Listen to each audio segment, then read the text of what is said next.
What's going on, everybody? It's your boy HBCU OverDrive. It's your boy Doc Holiday with another HBCU OverDrive live show, week 2 review. And if you haven't done it by now, please remember to like the stream, comment, share it, and most of all, subscribe, become a member, hit that notification bell to get everything HBCU OverDrive. And I'm doing some in particular today. I'm broadcasting on all 3 of my platforms, basically Facebook, Twitter, and on YouTube. So um this is something that's, it might work, it might not work, never know. So I have all the faith in the world that it is going to work, and anybody that's willing to participate, you want to join in on the discussion, feel free. I will drop the link into the chat room, and you can actually come in if you want to, man. So in fact, let me go ahead and do that.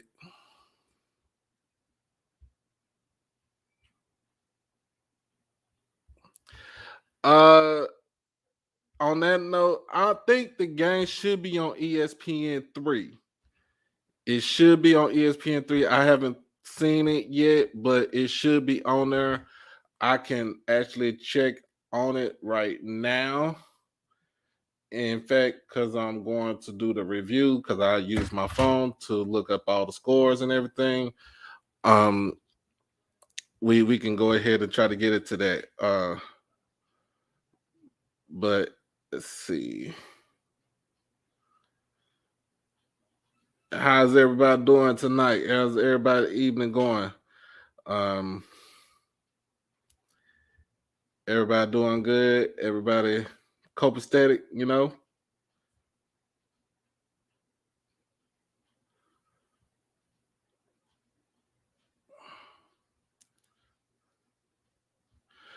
Yeah. Yes, please like the stream, become a member. Become a member of the hottest news show that you see for HBCUs all around. Um, it will be on, yes, Elijah, it will be on ESPN. So I will talk about that, okay? First things first. Let's get into the announcements. Okay, look, I said I was gonna go to these 3 games. Obviously, I didn't get a chance to go to Denton because I feel like that the Southern Harris Classic was a little bit more of importance, given the fact that you had 2 teams coming off one coming off on a momentum win, and the other coming off a momentum loss, but they had the momentum to make this classic a good one. So I basically, as everybody know, I basically did a pregame show and I live streamed. So I was on here for almost 4 hours. Plus, I did a postgame show, so add another hour to it. So yeah, I was on here for 5 hours, um, entertaining everybody, entertaining the masses. So, but I will be there on Saturday, this coming Saturday. If you are in Arlington, I will be in Arlington for this Arlington football showdown between Texas Southern and Southern. The game starts at 4 o'clock. I will be there. It's going to be at Choctaw Stadium. If you don't know where Choctaw Stadium is, Globe Life Field is across the street. Choctaw Stadium is right across the street from it. So it is the old Rangers ballpark. If you are from Dallas or from the DFW area, so if there are any Texas Southern alum or any Southern alum, anybody that's doing any type of tailgating, I am more than gracious to I am more than happy to grace your presence and do my pregame show live from your tailgate. So that's pretty much what's going on. Like I said, next month I will be in Jackson for homecoming against Campbell. That's on the 22nd. I will be in Houston for Jackson State versus Texas Southern. That is November the 5th. I will be in Commerce, which was Tennessee State versus Texas A&M Commerce. That is, I think, November the 19th. I have to make sure that's the right schedule.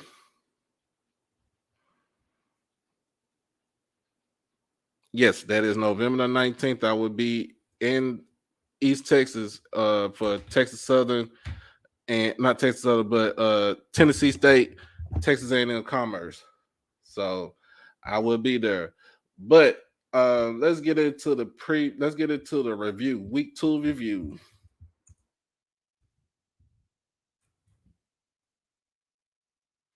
Oh, and if you haven't known by now, please, if you want to donate to the channel, you can do a Cash App donation to the handle below.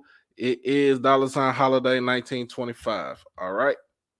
If you want to catch me on any other platforms, basically I'm on Twitter, I'm on Facebook, and I'm on Instagram for anybody that wants to follow me on platforms. So let's get into the week. Let's get into the week 2 reviews. So, um, first review we're gonna get into is, and I have a gripe with this right here. I'm gonna tell you what my gripe is. My gripe is that you got this dude out of the from the JUCO ranks, and you have not played him yet. And I'm referring to Mississippi Valley. Mississippi Valley played Austin P. They got throttled um 41-0. You had Jelani Eason, who was inept basically as a quarterback. He couldn't do anything as far as offensive wise. Basically they keyed in on Caleb Johnson. He had 11 rushes for 9 yards. That's not going to cut it. I'm sorry, Coach Dancy, that's not going to cut it. You need to replace Jelani Eason, or you need to move him to another position. And preferably, I'll move him to running back. And it'll be a running back by committee. So that's who I would move it to. Um,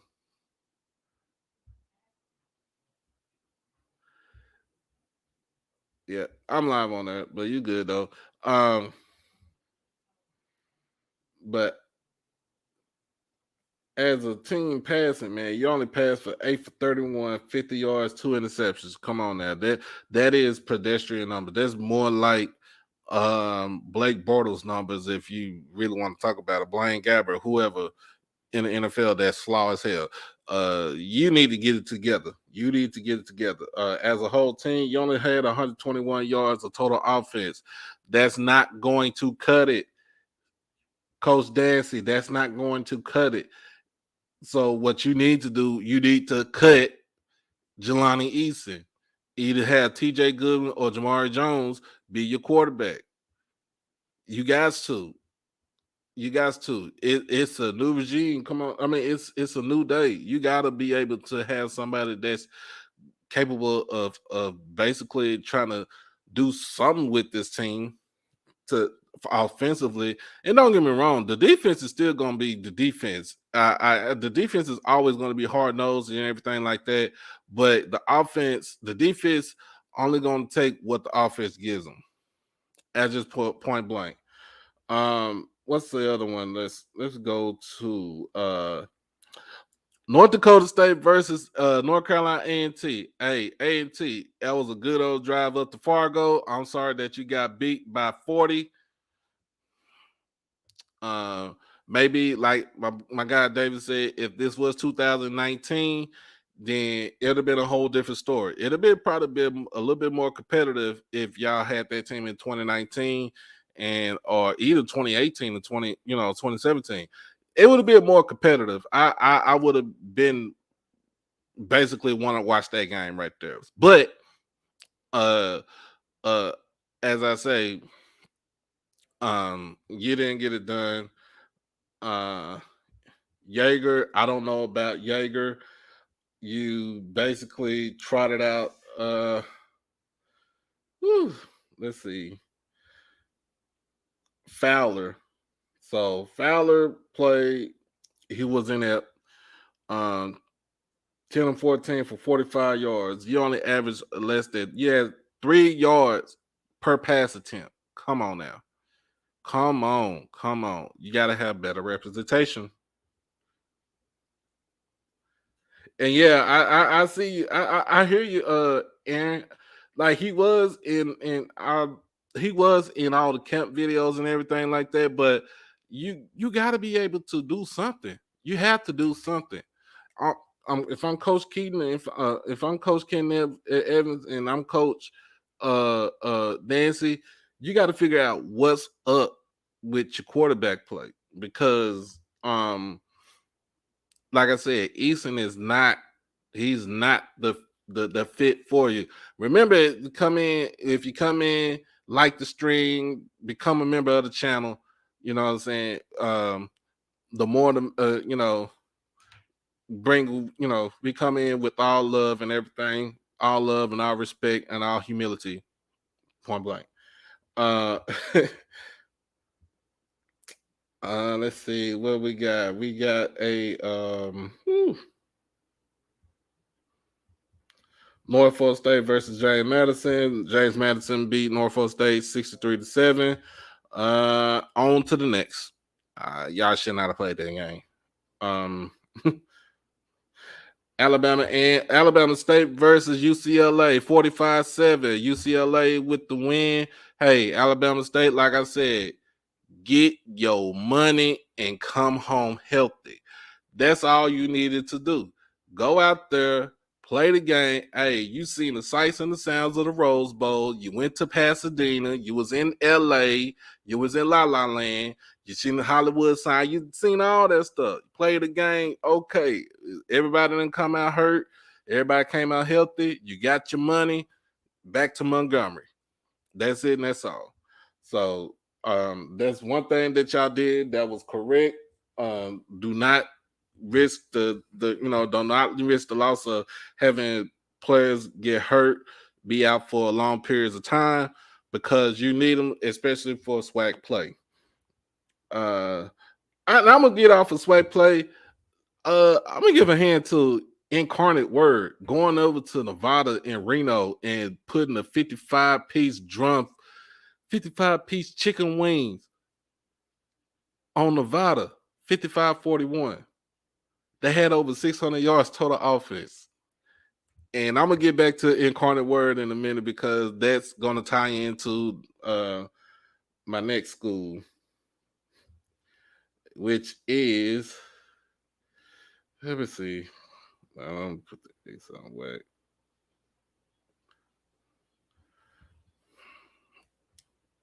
All right. The next school on the play is Prairie View. Prairie View went to Abilene Christian, came out 21 13-point loss. It was a nice showing. They gave them a run for their money. They limited the possessions for Abilene Christian. Conley was more effective as a passer now. 20 of 37, 240 yards, 1 TD, 1 interception.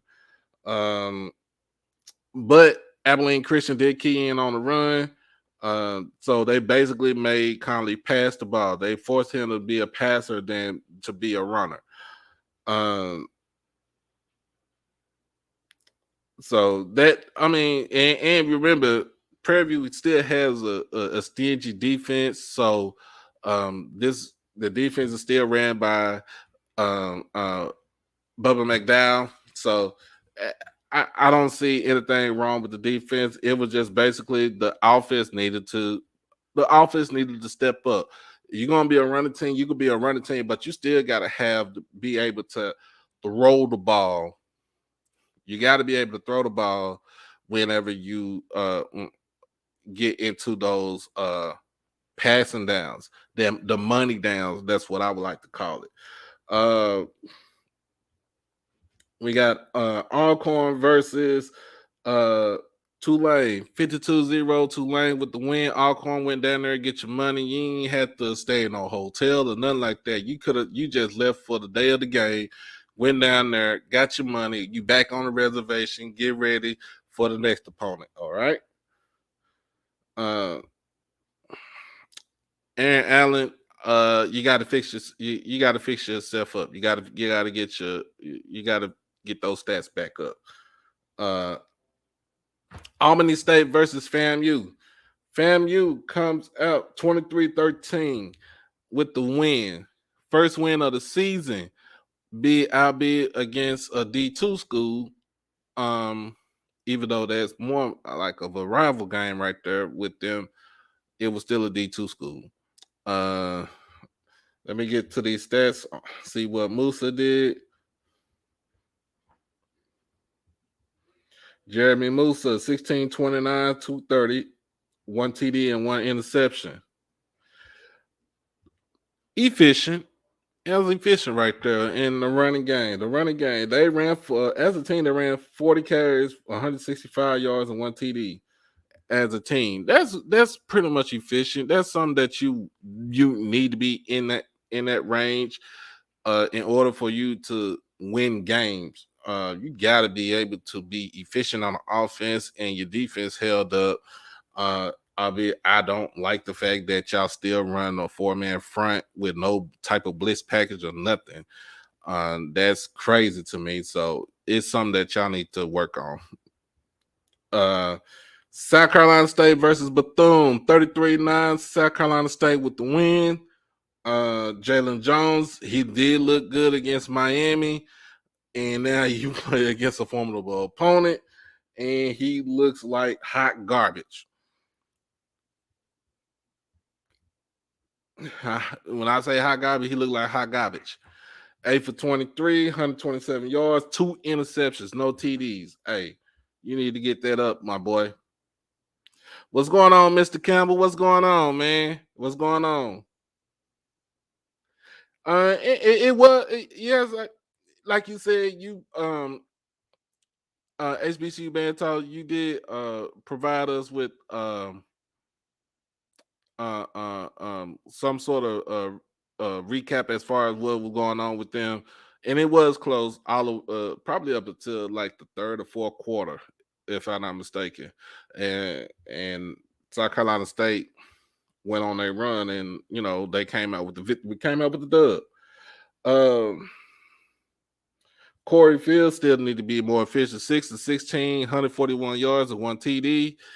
But Mr. Fly was 16 carries, 153 yards, 2 touchdowns. Hey man, you get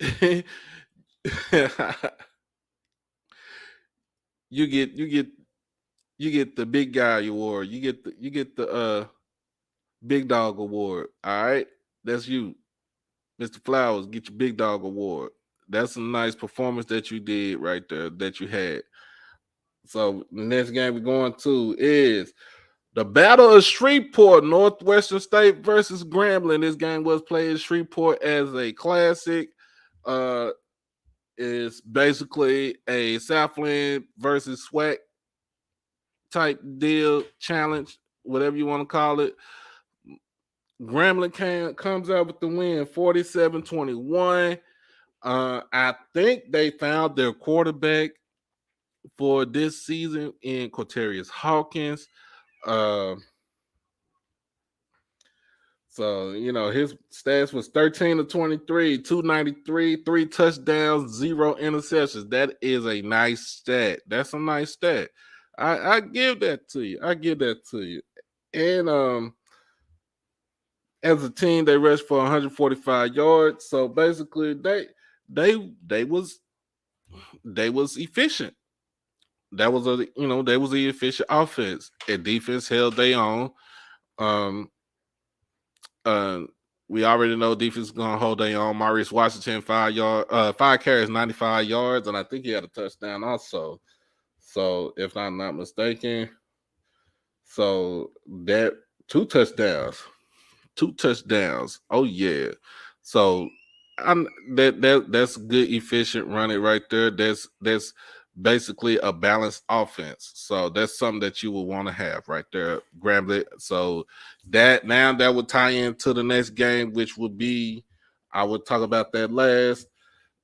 We got Alabama A&M versus Troy, 38-17. I've seen a little bit more pepping A&M step, but I'm still pissed off at Coach Maynard for what he said, talking about I only get paid to win SWAC games. If I'm a player for Alabama A&M, I'm looking at him sideways, like this, sideways. I'm looking at him all kind of ways. You don't never tell somebody, you don't never tell your kid, anybody like that, because the main thing is you play to win the game. Even though you didn't win this game, it was what y'all did against UAB and then what you did against Troy is better. What you did against Troy is better than what y'all did against UAB. I'm gonna just put it just like that. Just like that. Arkansas Pine Bluff versus North American. This game was 76-3. Okay, you got you got to win. So y'all 2-0. I give you that, but be prepared. Y'all prepare yourselves to view the body when they go play Oklahoma State on Saturday.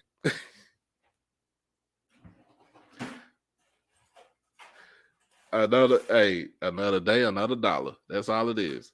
But yeah, y'all play the high school team. Be prepared. Y'all, all my viewers, all the members, y'all get y'all condolences to Pine Bluff and give y'all get ready to get your flowers, to get your food for the repast, because this is going to be a funeral when they play Oklahoma State. Point blank. Next game on the list is LSU versus Southern, the Battle of Baton Rouge. LSU with the win, 65-17. Hey, Southern, y'all went down there. Look, went to Death Valley. Y'all played. Y'all played. You play hard. You play hard. I'm not gonna say anything about that, because the score, that when you play hard, the score really sometimes don't dictate how you play. But I see that you play hard. As running as a team, y'all got over 200 yards running as a team. But what's up, Franchelle? Thank you for tuning in. Make sure y'all like the stream, become a member on YouTube. Hey, we treat you like family. So Southern, look, y'all went down there, y'all played your big brother, you got your money, you went back up to the bluff, and that's it. You went to the bluff, you good. You good. That's all it is. That's all you need to know. That's all you need to do. But so get ready, come to Arlington, shake out the cobwebs and everything, get yourself ready, because y'all gonna be in the game with Texas Southern, which I'm going with right now. Texas Southern versus UNT. UNT with the victory, 59-27. Come on now. I'm gonna just be honest, like right now. Yeah, Elijah Southern got destroyed, but the way that they play, it was hard, but they played hard. They made some of the mistakes, but this LSU gonna capitalize on all the mistakes that you make. And they basically, they start off fast. So hold on one second. Oh, sorry about that, y'all.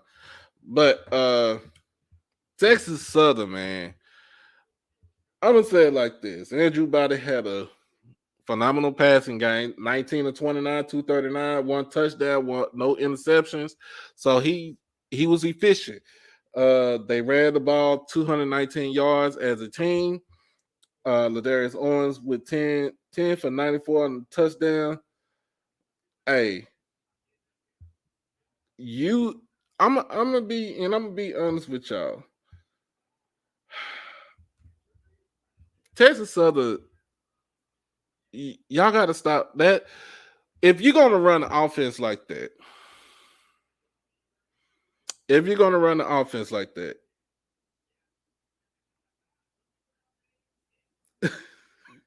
what's up, bro?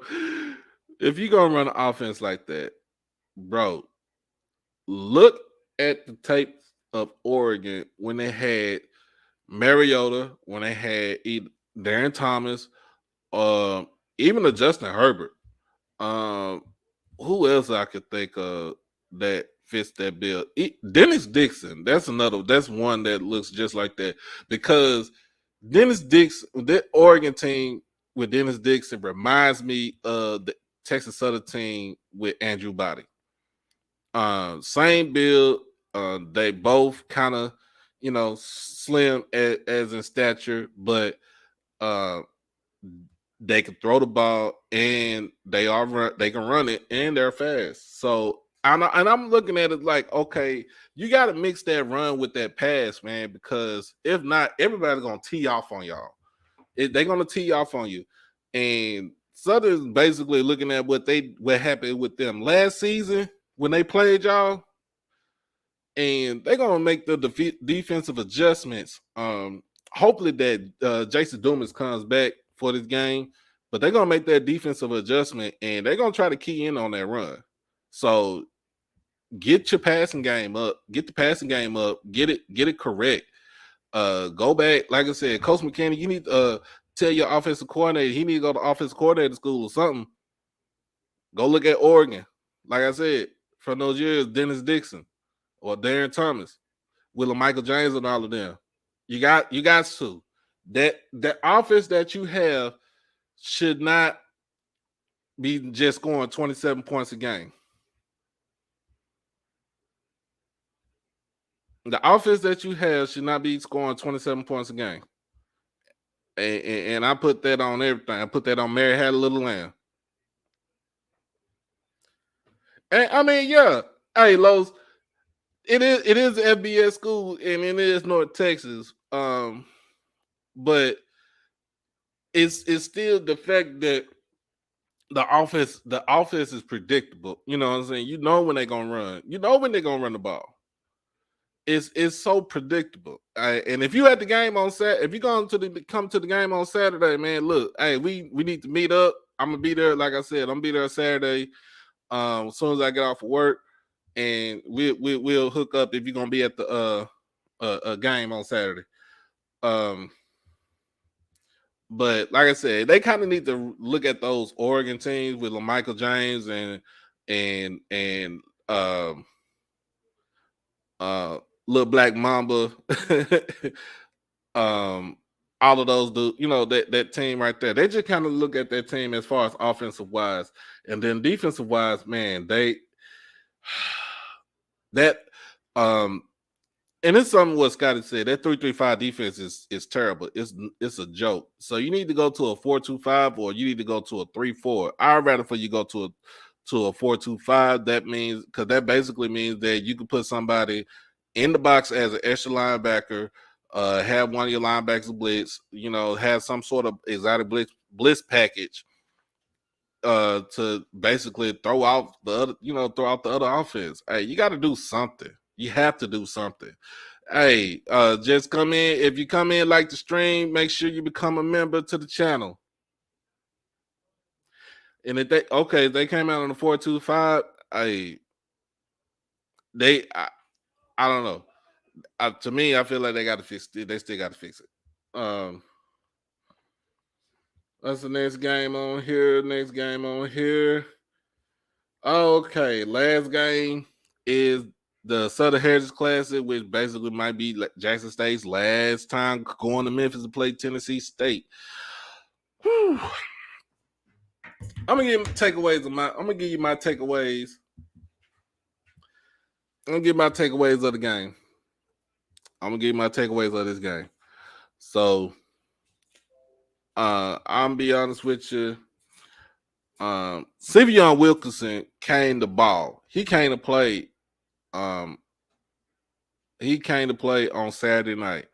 He didn't get a rushing touchdown, but he kept he kept the chains moving. He got those tough yards. 81 yards rushing.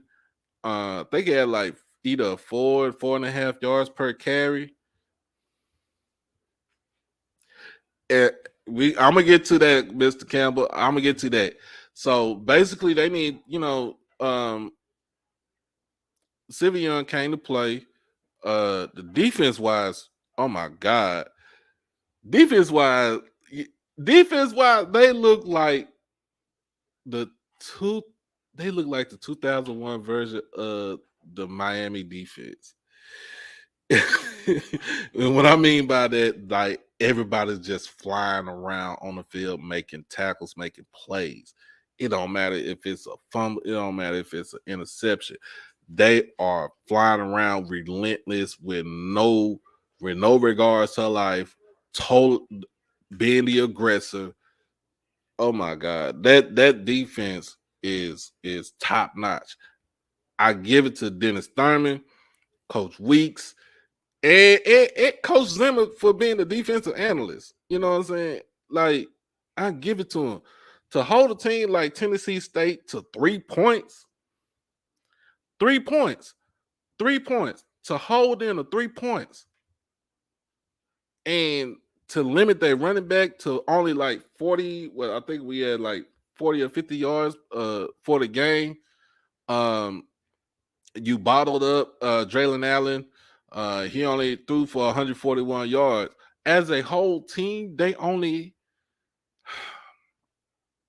had 140 yards as a whole team. You had Niles Gaddy with 4 sacks Saturday night. Could have been 5. Could have been 5 if he didn't whiff on one play against Draylen. Draylen stepped up in the pocket.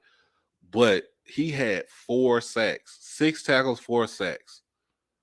I think 3 tackles for losses. Man, my dude was in the backfield. I don't care if he don't have a band or anything like that. Your object right now, and he's only a sophomore. Your object right now is to get to the quarterback, point blank. Get to the quarterback, run play, stop the running back, negative yards, get to the quarterback, disrupt that offensive tackle. That's your job right there. Get to the quarterback. Oh, I seen his eyes. His eyes was like real big. Like they got real big. Cause he like, look, I ain't never seen he ain't never seen that type of defense like that before. Other than when he played Tennessee State last season when he was with Austin Peay. And he played them twice. Tennessee State beat Austin Peay once. Austin Peay beat them again towards the end of the year. He ain't never seen no defense like Jackson State's. Shout out to my bros, my brother-in-law in the chat. He ain't never seen like honest to God, nobody has never seen a defense like that. And I'm saying the defense, Jackson State defense for this year than it was last year. Last year, you had 2 players, James Houston and Antoine Owens, causing havoc on the defensive line. You know what I'm saying? You had Niles Gaddy playing DN / linebacker, but he was just a freshman. He's just getting his feet wet. You know, yeah, Cameron Simmons Craig, Killer Cam. He was just a freshman last year. He was just getting his feet wet. Shiloh was a redshirt sophomore. You know what I'm saying? He basically trying to get acclimated. This year's defense, excuse me, as the way that they rotate the defensive lineman in and out of the game. You don't have a Cornelius Miller, but you got a Deontay Davis. You don't have a Katron Evans not even playing right now. But goddamn, you have a Julius Reynolds, you have a Justin Reagan, You, you got you got you got Antonio Doyle. You got Jason Mercier. Like you got a lot of guys that's coming in like in waves, and the defense and the DBs. Nugget ain't played. Didn't play on Saturday. K5 played. He played in so a good amount of minutes. Travis didn't even play Saturday. Travis not even playing this Saturday. But do you need him out there? You want him out there, but do you need him out there right now? And to risk his health and everything? No, you don't need him right now. You need him for them big games. But like right now, you don't need it. I would rather have a 85 to 90% Travis Hunter than to have no Travis Hunter at all. At all. So yeah, Brian, Gaddy is a sophomore. He transferred from Tennessee. They said, he didn't play, so he redshirted. So he's basically a redshirt sophomore. He's basically a redshirt sophomore. He's basically playing in his sophomore year. So he got another. This dude got another 3 years left if he wanted to stay. We live right now, Derek. We live right now. Tell him like that. Tell him like that stream, bro. Tell him like that stream. We live. But as far as offensive wise, I feel like Jackson State should have took what Tennessee State gave them. If they've not given you, even though they tested going down the field, throwing the long ball down the field, they kept everything in the middle. They kept everything in the middle. So I would have threw it in the middle. Like Kevin Coleman, Kevin Coleman is coming across the middle on the drag route. Look, he could get a 4-yard drag route and he could turn it into like 12, 13 yards. Same thing with Dallas Daniels. Same thing with Rico Powers. Same thing with Shane Hood. Shane Hood was used more on the inside than he did on the outside. If you really looked at the game right there.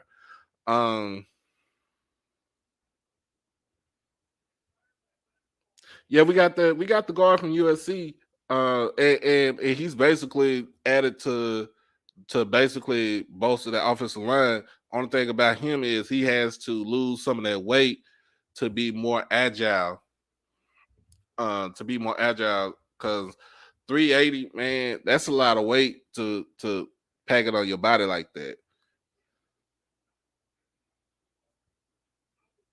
No, Franklin, no. I won't play Memphis State. Nope, I won't play University of Memphis. No, If Jackson State going back up to Tennessee to play Tennessee State, it needs to be in Nashville at Nissan Stadium, and then Tennessee State need to come to the vet in Jackson and play us in the vet. That's it, and that's all. Will we pack out both stadiums? Yes, we will. Yes, we will. Only because is Jackson State, Tennessee State. Hey, I see it just like that. The tight ends could run a little bit more cleaner routes and everything, more crisp routes. But DJ Stevens, he got a couple of catches in on Saturday, so I wouldn't see. I would see more of them using them as a run, as an extra blocker, unless you want to go 2 tight end set and 2 wide with the one running back in the backfield. And if you want to play power football, I play power football all day, every day. I would gas you for like 4 or 5 yards. You got to try to stop it. That's the whole thing. That's the main thing. Tennessee State couldn't stop that. They couldn't stop Sylveon Wilkinson. When JD Martin got control of his fumble issue, they couldn't stop JD Martin. Santee Marshall, I'm using him as a receiver, more of a receiver than a hard-nosed running back coming out of the backfield. And yeah, he'll start Wilkinson. He starts Wilkinson. But as far as for experience from Saturday, he started Marshall because Marshall did play in the game last year in Memphis, so he knows pretty much what the defense was. But from now on, if it's me, I'm starting Wilkinson, and then I'm just rotating my backs in. That's all it is. And then you got to realize Tyson Alexander ain't even played a snap yet. That's a funny thing. Tyson ain't even played a snap. If he come back for Grambling or he come back by the fourth game, it's over with because you got at least a 3-4 head, running back room, running back by committee. It's hard. It's hard to game plan for that.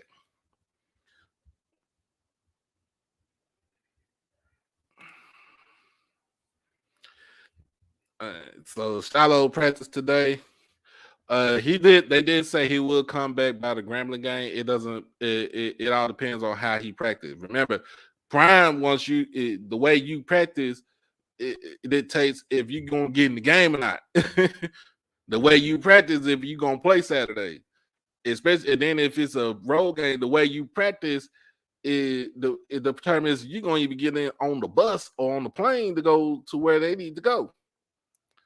So it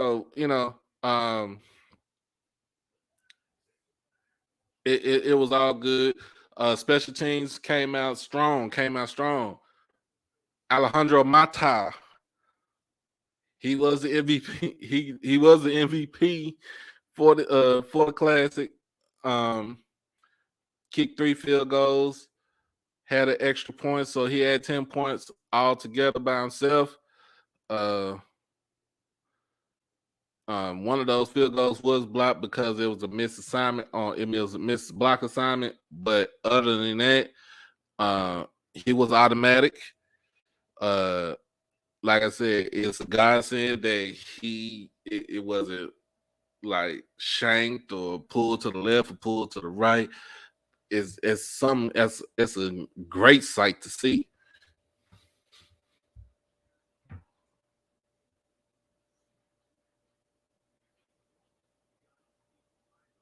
No. I'm not. I'm telling you just like this. I'm not playing Memphis. If I'm Prime, I'm not playing Memphis. No. Why would I do that? I'm not going up to Memphis to play y'all. Y'all are not even that relevant now. If it's basketball, it's a whole different story. But football, no.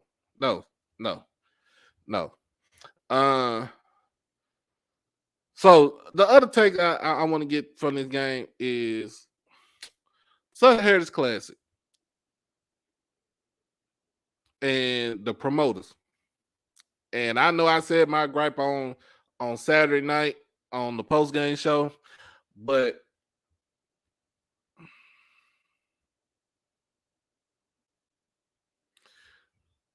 okay. Hey, moderators, y'all get this right here because that's the dumbest statement I done heard right there. I done seen. But get back to my point. The promoters for the Southern Heritage Classic, y'all did a piss poor ass job televising this game for the masses. First of all, we couldn't find. We went onto your page, onto the YouTube channel, and trying to find everything. Couldn't find you. It couldn't find you, and we had to go to the Facebook page for Jackson State University to even watch this game. To watch the game, yeah. I don't see why. I'm trying to figure out what was going on. Like you watching it, and it looked like somebody had a camera, and that's it. Somebody had like one camera, somebody had another camera, and that's it. You had no ticker, you had no clock, you had no time possession, you had no down marker, then you had no announcer. Like that was a shitty job that y'all did. And then you said you're only gonna give either 7 or 10,000 to Jackson State for that. Hell no, that's chump change to us. That's chump change right there. What up, Will? What up? Hey man, but that was chump change right there. If you you want to jump in on the stream, man, I'm just doing a week 2 review right now, man. It's cool with me. I got the link up there. But it was poorly, viewed, bro. Like it was poor. Like I watched it, like, and then I watched it on Facebook. I put it on my channel to watch, for most of us to watch it on Facebook. And then when somebody said that they got the feed up on the YouTube channel, we switched it over to the YouTube channel, and it was still the same thing. Like it was poorly executed. You had all this time, knew that the game was not going to be shown on any type of platform on ESPN, any ESPN platform.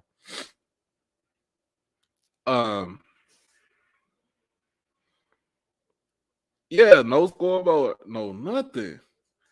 Like they had, like, you knew that this game was not, like I said, the game was not on any type of ESPN platform.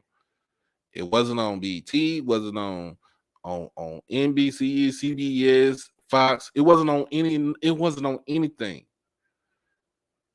You had all this time to figure out how to present this game to us, to have some sort of announcers or anything like that. And you didn't. You fumbled the ball. Man, commentator, but it depends on who the commentators are, man. I ain't gonna lie to you. It all depends on who the commentators are. I can listen to I could watch football game, HBCU football game, and listen to Tiffany Green be a commentator because she got the energy to do it. Hell, if Pat McAfee was on he's on ESPN, if he wanted to do commentate the game, I would rather listen to him than to listen to Jay Walker. I'd rather listen to Pat McAfee. Hell, I watch SmackDown. I watch wrestling, and when he's commentating on SmackDown, like shit, I'm interested what's going on. But it is like we set the game up. We did.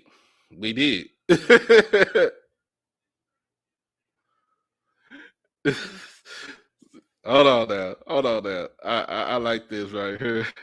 Announcer from the stadium seemed like he had a few dope bedrooms. Just he missed downs and was just terrible. Promoter didn't want to pay anybody. Yeah, like that makes no sense. That makes no sense whatsoever. That come on, Mr. Campbell. Come on, Unc. The amount of money that was lost because it was not regularly broadcasted is ridiculous. And if it was on TV, it was not going to stop folks going to Memphis. It wasn't going to stop folks. Hell, the rain didn't stop folks to go to Memphis. Shoot. So, like whoever's going to play in the Classic next year in Memphis, man, y'all need to get on y'all shit and read that contract because look, dude just getting Fred Jones is just basically getting all the money and like penny pitching, bro. Come on now. How much of that money do you give back to Memphis? And how much do you keep for yourself? How much do you give to the schools? Ask that, we need to ask those questions. He needs to answer those questions right there. Now the award ceremony, bro, was in the locker room. The award ceremony was in the locker room. So yeah, man. like I said, that's my whole gripe about that. Like it should have been, it would have been perfectly good. It's if it was on HBCU Go or on the HBCU League Pass Plus, I would have watched it on that. I would have enjoyed it more on that. Now the video feed was fine. I hate when you. The only thing I didn't like is you. Like I said, they didn't promote the schools in the commercials. They didn't promote any type of uh uh uh business within like either school or within Memphis. Like I said, they just put some on there and said, "Hey, look, these niggas gonna watch it. They gonna watch it. We don't care. We got our money. We just gonna do it just like that." Make sure you like the stream. Like the stream.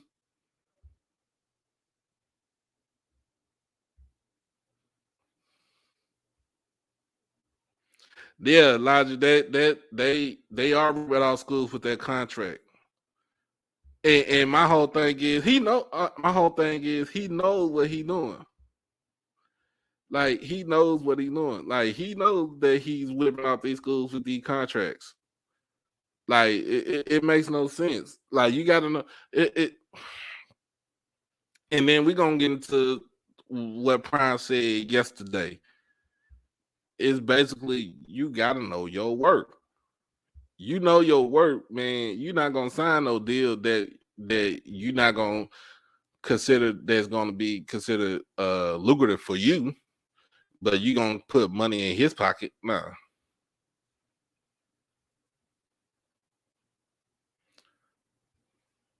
Uh it needs to be boycotted, but then you got lawsuits coming up and stuff like that, but it doesn't matter to me. Like look, them contracts, and like I said, it's public information. It was on Google. We had a show.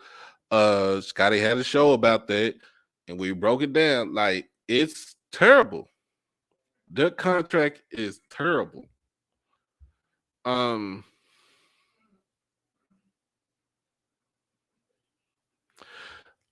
So. Uh. That's pretty much it for my week 2 review. So on Thursday evening, I will do my week 3 preview. Um. Basically, giving the game of the week. Uh. Give my takes on it. Give my predictions. Who's gonna win? What they need to do. What they don't need to do. Um. So basically, week 3 preview is on Thursday, and I will do a live show on Saturday for the Arlington football showdown, Texas Southern. So I will be live on that. Basically, I'll be on my phone, but I'll be live on it. Um, but we're gonna talk. Let's talk about this. So Prime came on and said that for a school like he got a list of schools basically like so like Marshall got paid $1.5 million to go play Notre Dame. App State played got a 1.2 mil to go play Texas A&M and lose.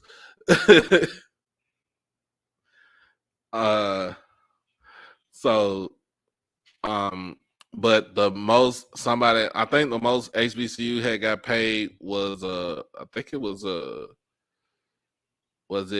Southern was it Southern when they got paid by LSU, or was it UCLA? Alabama State got paid by UCLA. But either way it goes, it all goes back down to knowing your worth.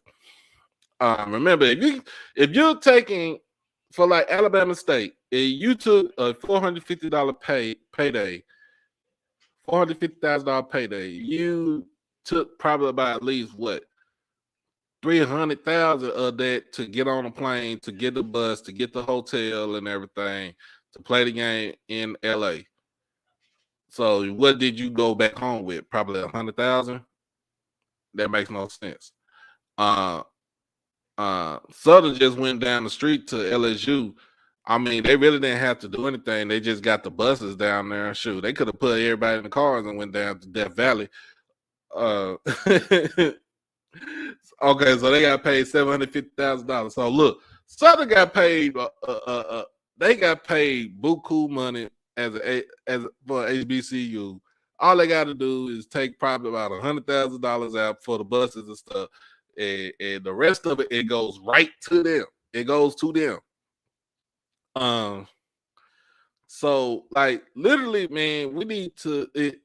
For me, if I'm a school, if I'm a black college school, if I'm Jackson State, a meal off top is my asking price to come play you. If you're talking about a Power 5, like if you're talking about, okay, we're gonna play let's say I got you there. Let's say okay, let's just say this. They went to go play University of Texas, all right? I'm telling the AD from UT, hey, a meal .5 is a meal is the prices I'm bringing my team down there so y'all can slaughter us. Or we ain't slaughtering, you ain't slaughtering us. We're gonna make this a game. A meal off top. If you're not gonna give me a meal, I don't need to be messing with you.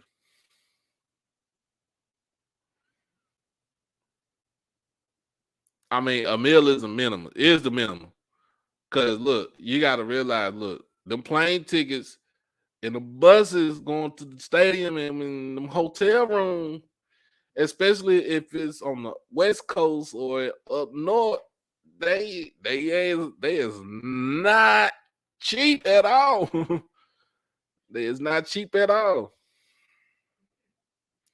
You got to start off at a meal. I'm sorry, a meal is my asking price. If you can't provide that meal, you're a P5. You can't provide me with $1 million. The fuck I need to be paying you? What I need to be paying you for? Shoot, you might well give a meal to ITT Tech to open their ass back up to go play them. Come on. Come on.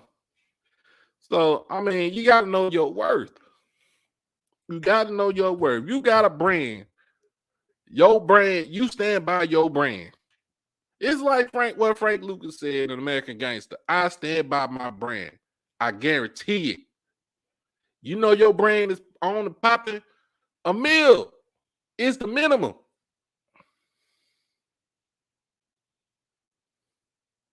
$400,000 travel to the school. Yes. A meal is a minimum. Look, I need a meal to put in the athletic budget and give me another $400,000 so I can just bring my team over there. Okay. I like that way of thinking.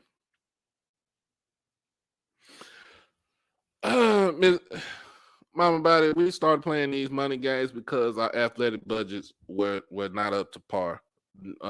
We have like the lowest athletic budgets in the conference. Probably one school probably beats most of us as far as the athletic budget goes. That's Prairie View. And Prairie View get majority of their money from the state and Texas A&M. They're part of the Texas A&M system, and and Prairie View is written in the state constitution that the state say you got to take. It's two white schools that you got to take care of. That's UT and A&M, and then one black school you got to take care of because it's a public black school. That's Prairie View. Prairie View is the only one that's written in that constitution, in the state constitution, that the state has to provide some sort of funding for.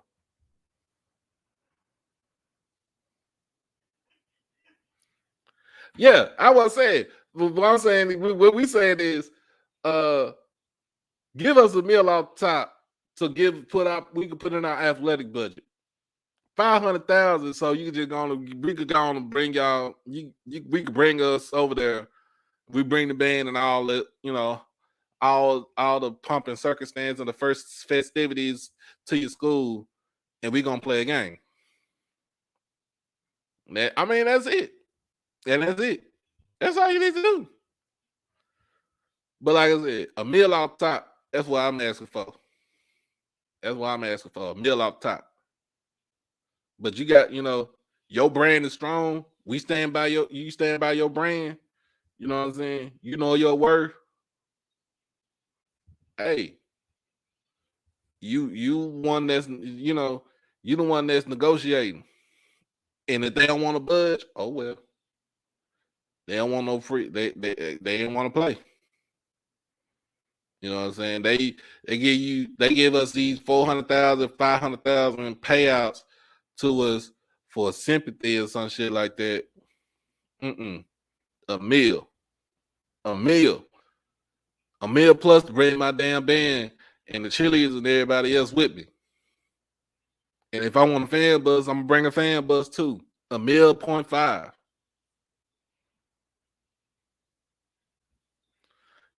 Yeah, I didn't like that. I didn't like that, Elijah, man. They eating, a 13-hour bus ride, bro. I used to work for Greyhound, and I never drove the bus, but I know the intricacies of a bus driver.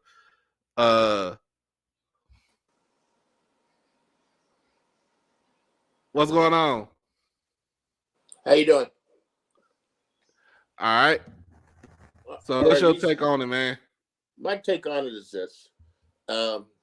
When you do any kind of negotiations, people throw the first, the first bid at you.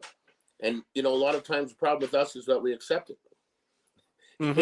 because the first offer is never their best offer. Okay. And so what happens a lot of times is that we have that mentality. It's, oh, this is all we can get. It's like you were saying, know your worth. Right. And there's no way. Before you go on, introduce everybody to you. Introduce everybody. My name is Brian Johnson. All right. And I'm a big fan of Coach Prime. Followed his career.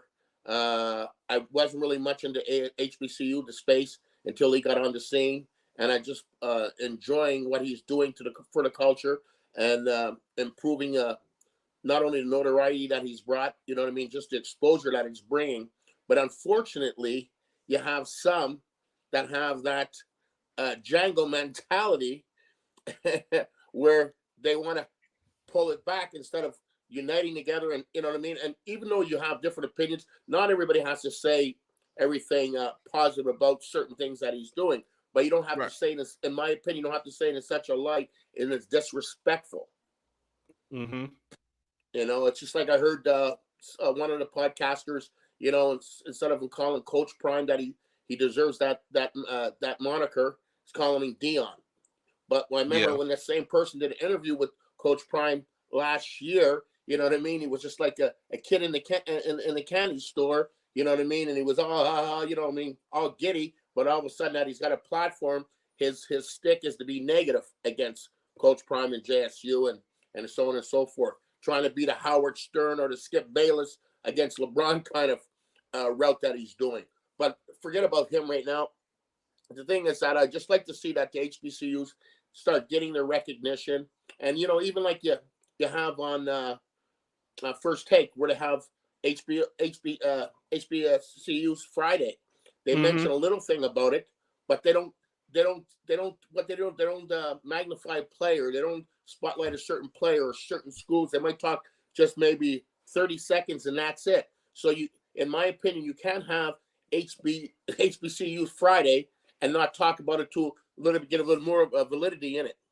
Right. And the same thing with I'm glad Shannon Sharp is starting to say a little bit more, even though he is a graduate of HBCU. Stephen A. Smith is a graduate of HBCU. You have Michael Strahan, a graduate of HBCU. You have, out of those two, you have two football players that were Hall of Famers that came from HBCUs. So they have a platform that can magnify and be more exposure for the HBCUs. Right. Right. And I mean, and it needs to be, to me, I feel like if you got that platform like away from ESPN or Fox or FS1, um, or even ABC, I mean, you just need to go and like everybody has a computer or a phone, you know what I'm saying, a laptop with a camera, and you say your piece.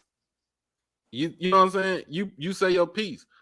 And if the big dogs can't get along, can't get down with it, then was they really there for you in the first place? 100%. And also too that we have to look at, um, first thing a lot of times on these shows that have higher platforms, and even with people of Caucasian backgrounds, first thing they want to say as soon as Coach Prime has success, oh well, he should be getting an offer from a Power 5. Why not let him succeed where he is? If Yeah, Coach Prime is a very spiritual person, first thing he always said was God called him collect, and he answered. So if he's doing God's work, let him do God's work.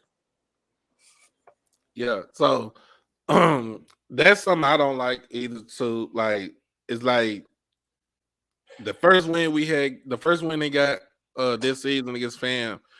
Oh man, he needs to be in the power. Oh man, he's up for coach job Power 5. Or then this weekend when Scott Frost got fired from Nebraska, Yeah. which they should have fired him last year. Um, oh man, he should be in the running for Nebraska. Like, what are we doing? What are we doing? Can can can he coach his team first? Can he do his job first? Can he have people get behind him and can he motivate his team first? Can he do all this stuff first before y'all even start talking about P5 jobs and stuff like all this stuff like that? Because my whole thing about it is it's only one Dion, it's only one Coach Prime. Like, but if he go to a P5 school, will he be able to do the same stuff that he did doing at Jackson State that he could do at, say, Nebraska? I don't think so because they'll run him out of they'll try to run him out of town. They'll try to run him out of town for the jump. Well, you seen that when he went to his old alma mater, and they didn't even hire him, the greatest player that played at Florida State, and they didn't hire him. And so when he recruits Travis, because he originally recruited Travis to go to Florida State. That's why Travis wanted to go to Florida State. But when Dion went to Jackson State, you know what I mean? So if you're a DB and you want to go to the same level that the best DB that ever played the game, where would you go? So wasn't really a hard decision, I feel, for Travis. But you know what I mean? And I like the young man because he's doing it for the culture. He wants to be a change maker. So, so he's following the steps of Coach Prime, of Coach Prime. So the thing is, you see the reaction of these so-called Power 5 from Florida State start burning his jersey. So that shows you what they say. If they show you who they are, believe them. Right. And to me, like, my boy Sean was like, he ain't going to Nebraska. I know he ain't going to Nebraska. First of all, Nebraska is a Big Ten Adidas school, so you're gonna have to pull some strings to even get him to go to Nebraska because he's an Under Armour guy first and foremost. He's been with Under Armour for almost 20 years. Yeah. He ain't going to Nebraska because he can't do the same stuff that he doing at Jackson State that he could do at Nebraska.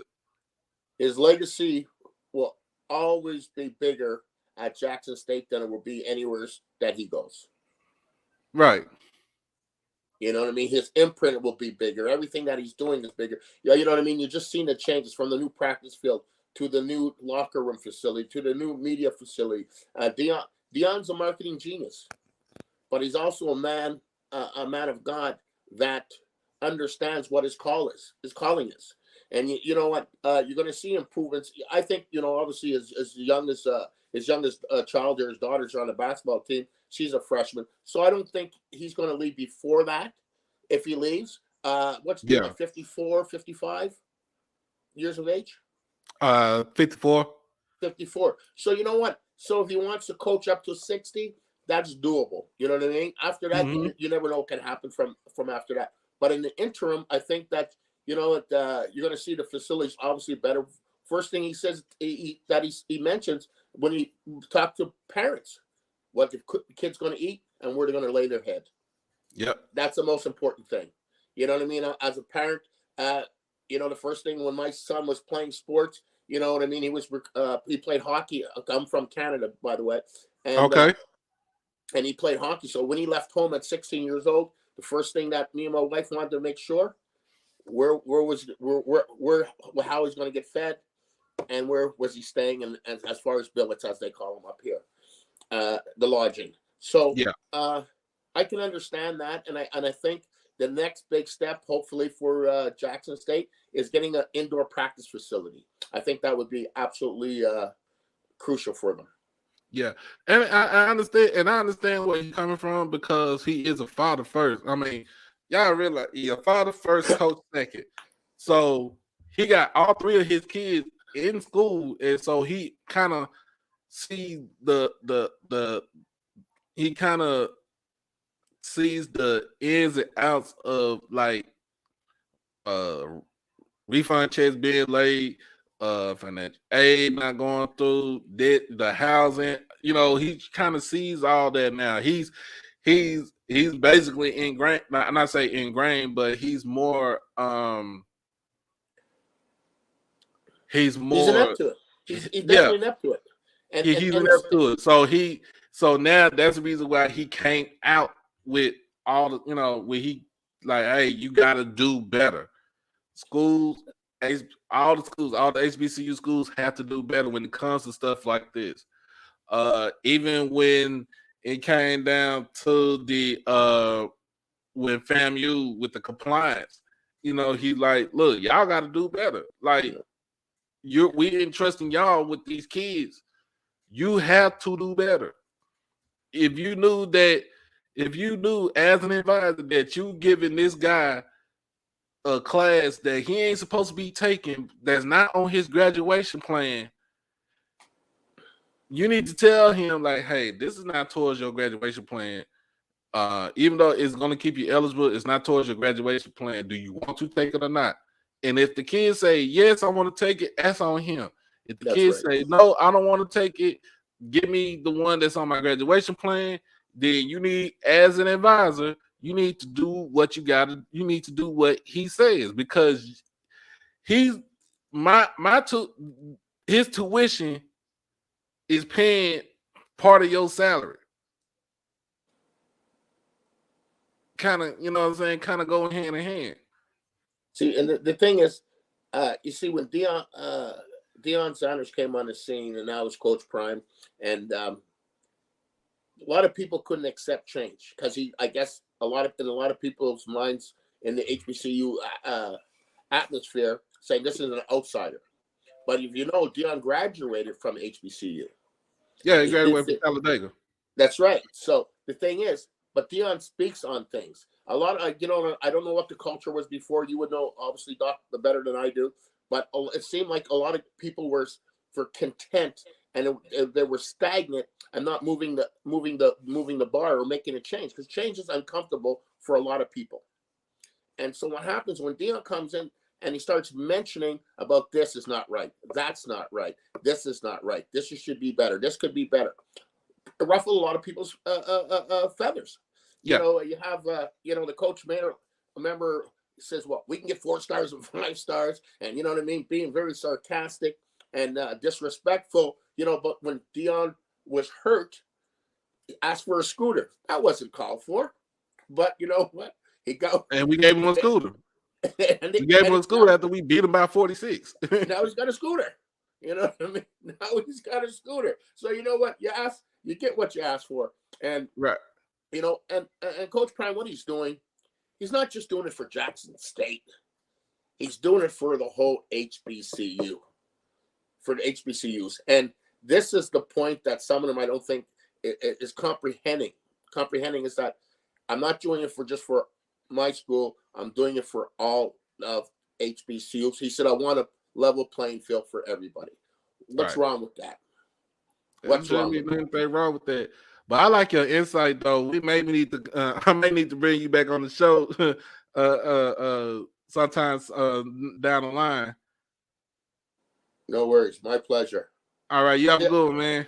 Okay, Doc. It's always a pleasure following you. I am subscribed to you, and all right, thank you. Keep on keeping on. I even have a JSU hoodie my son sent me from New York. So I'm down.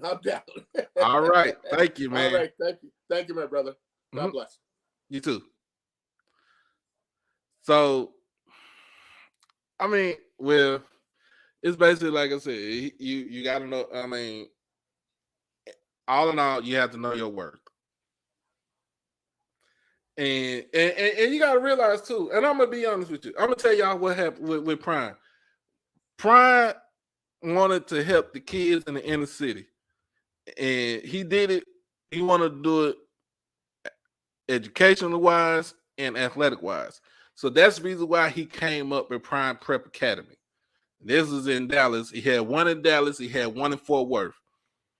The one in Fort Worth was having so many problems. They shut that down. They kept the one in Dallas open, and they basically was like UIL, which is the governing body for Texas high school sports, basically was like, no, we don't want y'all in here because they when they first started out, they had a district to go to, they had teams to play, they knew what district they was going to be in, and people from the UIL from other schools was like, no, we don't want to play it because they're recruiting and stuff like that. But it's a charter school.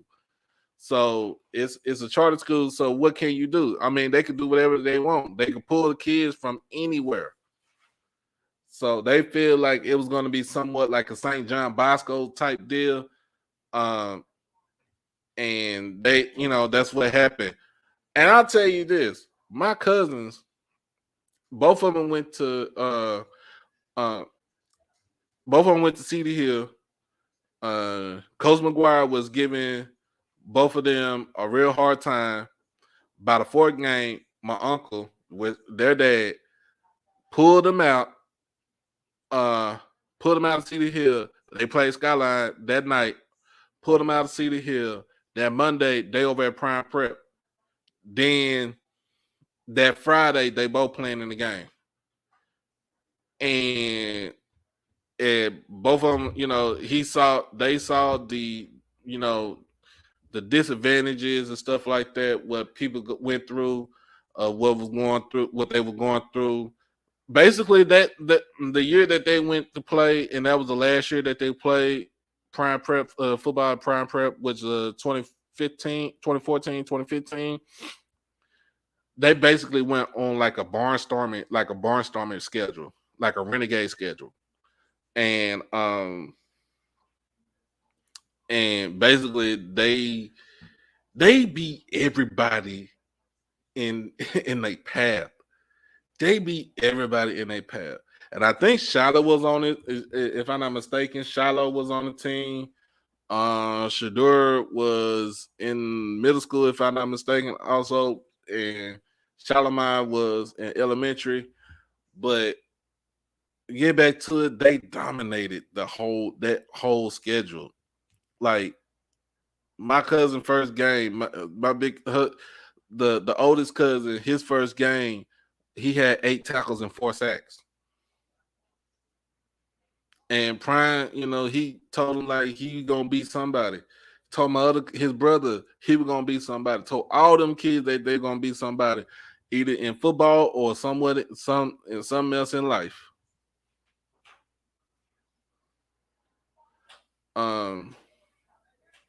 But yeah. They ended up shutting the school down. both of them went. Both of them had to go. One went back to Cedar Hill because he wanted to graduate with his class. The other one with the Red Oak, he played football one more year. He graduated with his class. But the whole thing is Prime cared about the kids so much that he tried to do everything in his power to keep that school open. And he's basically trying to do the same thing as being the coach for Jackson State. He wants them kids to succeed. He wants them to be successful. He wants them to be something in life. But I'm gonna let you know. I'm gonna let you know, y'all. That was my wife right there. She waved everybody. She don't be on camera like that, but she do be in the chat. But like I said, Thursday evening I will do a preview show for week 3. I'm trying to see who have games for on Thursday. For week 3. If not, then everything's gonna be on a Saturday. Let me see. I'm gonna go to the MEAC, who got games on Thursday. Nobody has a game on Thursday.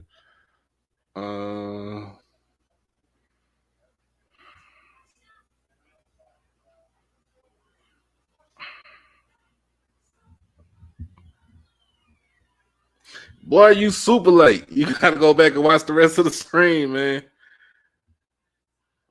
But nobody has games on Thursday, so basically I will do a preview and my score predictions on Thursday. Thursday for all games that's on Saturday, dealing with the SWAC and the MEAC. Also, like I said, if there are any alumni from Texas Southern or Southern that is coming to Arlington that is tailgating, and you invite your boy because I do love food. I will basically do my show live from y'all tailgate, and hey, we all good.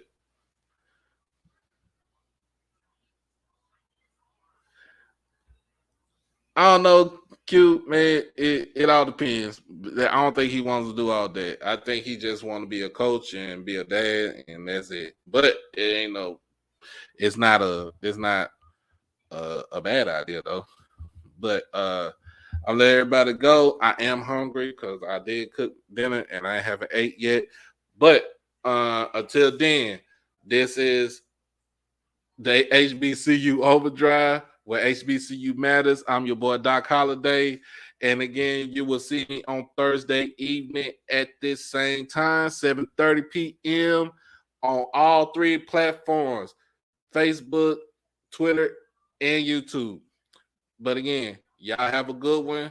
God bless. Peace.